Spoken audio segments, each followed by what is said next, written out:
The hope of the resurrection. This evening we're going to look at the hope of the resurrection, and it's going to be, the subtitle is Our Hope. Tonight we're going to cover Romans through Revelations. And you'll remember last week we covered the book of Acts, and right before that we covered the Gospels. And tonight we're doing Romans through Revelation. So let's jump into it. Romans chapter 8, verse 11. But if the spirit of him that raised up Yahweh Mashiach from the dead dwell in you, he that raised up Messiah from the dead shall also quicken your mortal bodies by his spirit that dwelleth in you. Okay, we see right away here, it says there's two things I want to point out here. That spirit of him that raised up Yahweh Messiah from the dead dwell in you. You see, that's that Holy Spirit within us, and it quickens us. And that it says here that if that Spirit dwells in us, he that raised up Messiah from the dead shall also, now catch the word shall, also. In other words, what happened for Messiah shall also quicken your mortal bodies by the Spirit that dwells in you. If we have that Holy Spirit and living the righteous life, we have that hope that we also, like Messiah, will be raised from the dead. And the Holy Spirit dwelling in us is going to quicken and revitalize, making us alive, making alive our mortal bodies. Let's go to Philippians chapter 3, verses 10 and 11. That I may know him and the power of his resurrection and the fellowship of his sufferings, being made conformable unto his death, if by any means I might attain unto the resurrection of the dead. Okay, we see here, this is the Apostle Paul speaking. Paul's hope is to be counted worthy to experience the power of Messiah's resurrection and the first resurrection. The question is, do we have that hope? Do we have that hope of the first resurrection? Just like Messiah was raised from the dead, that we're going to be raised from the dead and be quickened and be made in the fourth fashion of Yahweh, made angels, because our mortal bodies aren't going to put on immortality. We'll get into that in the next lesson. Okay? Now, so we see here that Paul is looking forward to the resurrection and the first resurrection.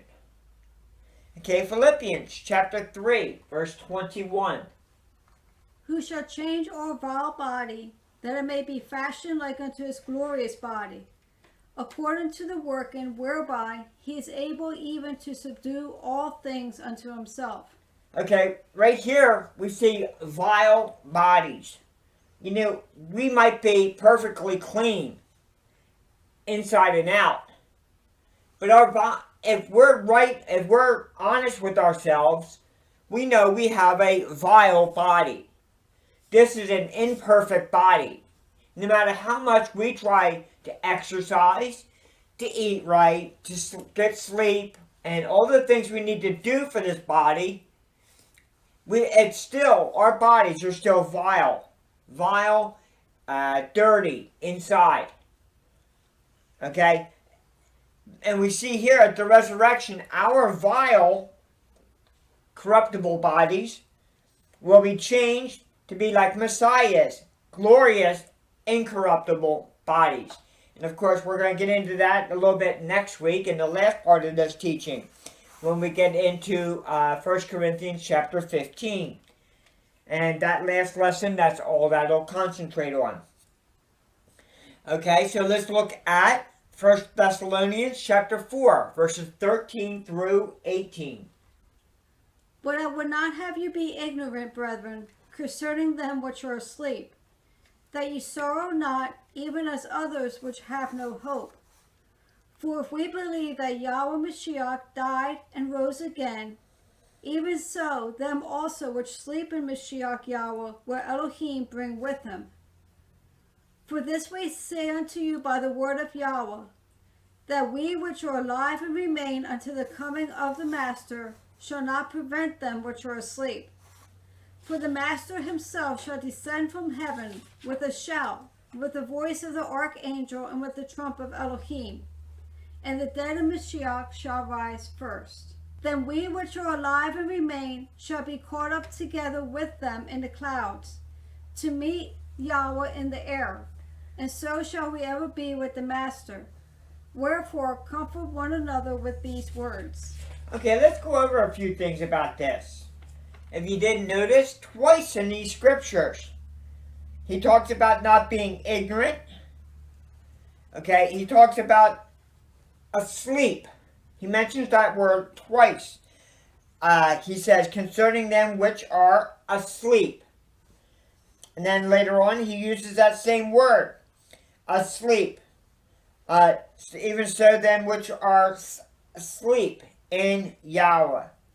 You see, like I've stated before in the previous teachings, when we die, we go into a sleep. A lot of people think we die and we go to heaven or hell. No, the scriptures don't point out that.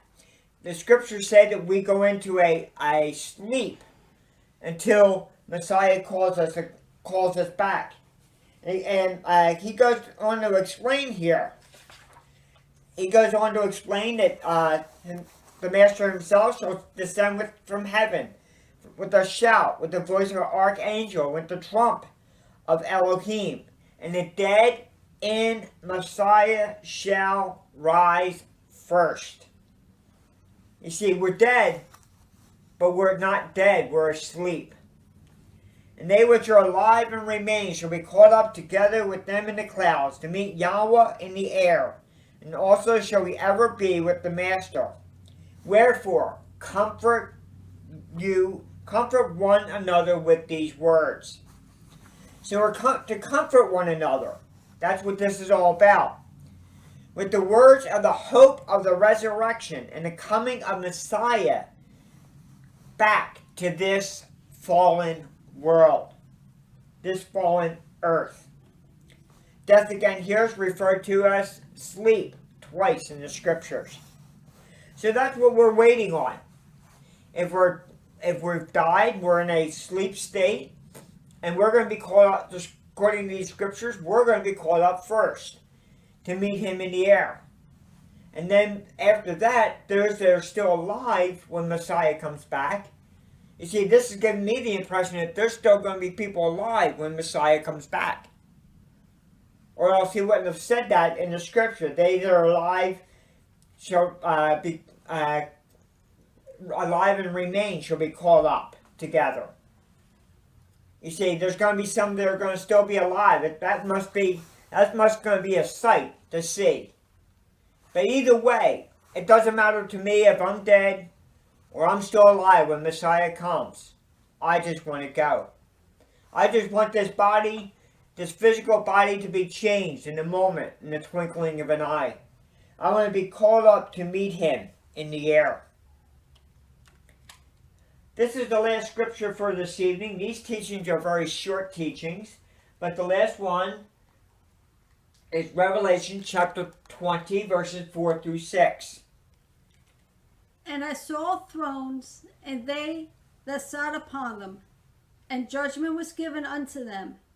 And I saw the souls of them that were beheaded for the witness of Yahweh Mashiach, and for the word of Elohim, and which had not worshipped the beast, neither his image, neither had received his mark upon their foreheads or in their hands. And they lived and reigned with Mashiach 1,000 years. But the rest of the dead lived not again until the 1,000 years were finished. This is the first resurrection. Blessed and holy is he that has part in the first resurrection. On such the second death hath no power. But they shall be priests of Elohim and of Mashiach, and shall reign with him 1,000 years. Now we see here, verse 6. Okay, we're going to come back to verse 6 in just a minute, but we see here in Revelation, the final book, what it's going to be like. There's going to be those who receive the mark of the beast on their hand or on their forehead. Okay, and the rest of the dead are going to be with Yahweh. This is the first resurrection. You see, there's going to be two resurrections. Remember, we said that in the other teaching, the resurrection of the believer and the resurrection of the non-believers. Now, let's look at verse 6. We're going to close with verse 6 again. Blessed is and holy is he that hath part in the first resurrection. On such the second death hath no power. But they shall be priests of Elohim and of Messiah, and shall reign with him 1,000 years. You see, that's what we look forward to as believers. We want to be part of that first resurrection. Do you want to be part of that first resurrection? That first resurrection says, the scripture says here, the blessed, and holy is he that hath part in the first resurrection. That's when Messiah, when we were speaking in Thessalonians, where Messiah calls up those that are dead. And then he calls up those that are still alive. That's the first resurrection. And I don't know about you, but I want to be part of that first resurrection. I want to be called up to meet him in the air, whether I'm dead or I'm alive. You see, we need to be able to hear his voice. Do you hear his voice? Do you hear that small, still voice calling you to him? This evening we're going to finish with that, and next week we're going to finish this up with part 5 of this. And part 5 will be 1 Corinthians chapter 15, and that's all that'll be. It'll cover that whole chapter there. And also, after that, we will be doing a 1-week study. I don't know what that one will be just yet, but coming right after that, and I guess I'm previewing it, but right after that, on September 10th, the second Shabbat in September, we're going to start a brand new series of teachings. It's called The Meltdown of the American Culture. Please be looking for that study on September 10th. We thank you very much for coming this evening, and Yahweh bless. Yahweh's Learning Channel thanks you for watching this video. We hope you were edified by this content. Reach out to us with the information provided on screen, or you may click on the links to view more of our videos. Please subscribe to be notified of new uploads. Until next time, Shalom.